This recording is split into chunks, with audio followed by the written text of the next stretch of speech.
Good morning. So இன்றைக்கி நம்ம என்ன பார்க்க போகிறோம் அப்படின்னா, இப்போ அடிக்கிற வெயிலிருந்து நம்ம தற்காத்துக்கிறணும் அப்படின்னா, நம்மளுடைய உணவில் நீர்ச்சத்துள்ள காய்கறிகள் அதிகமாக சேர்த்துக்கணும். சாப்பிட்ற சாப்பாடை நல்லா மென்று சாப்பிடுங்க.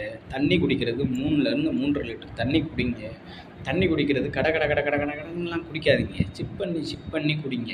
உமிழ்நீரோடு சேர்ந்து தண்ணி குடிங்க. அப்போ தான் டைஜஷன் ஆகும். அதே மாதிரி இந்த வெயில் இந்த சீசனில் தான் உங்களுக்கு நம்ம எல்லாருக்குமே கிடைக்கும்ல மாம்பழம், தண்ணிப்பழம் இதெல்லாம். ஸோ வெயிட் அதிகமாக இருக்கிறவங்க அந்த மாதிரி தண்ணிப்பழம், மாம்பழம் இதெல்லாம் சாப்பிட்றத கொஞ்சம் தவிர்த்துருங்க. வெள்ளரிக்காய் சாப்பிடுங்க, அது ரொம்ப நல்லது. வாரத்தில் ஒரு 2 நாள் இளநீர் குடிங்க. அதே மாதிரி சிக்கன் சாப்பிட்றத தவிர்த்துருங்க. சிக்கன் வேண்டாம், அது ஹீட்டு. அதனால் நான்வெஜ்ஜில் ஃபிஷ் எடுத்துக்கோங்க. ஃபிஷ்ஷு ரொம்ப நல்லது. அந்த மாதிரி எடுத்துக்கிட்டிங்கன்னா கூட நல்லது தான். ஸோ இது மட்டும் கொஞ்சம் கவனமாக பார்த்துக்கோங்க. மற்றபடி வேறு ஒன்றும் இல்லை. Be happy, be healthy. Thank you. Have a nice day.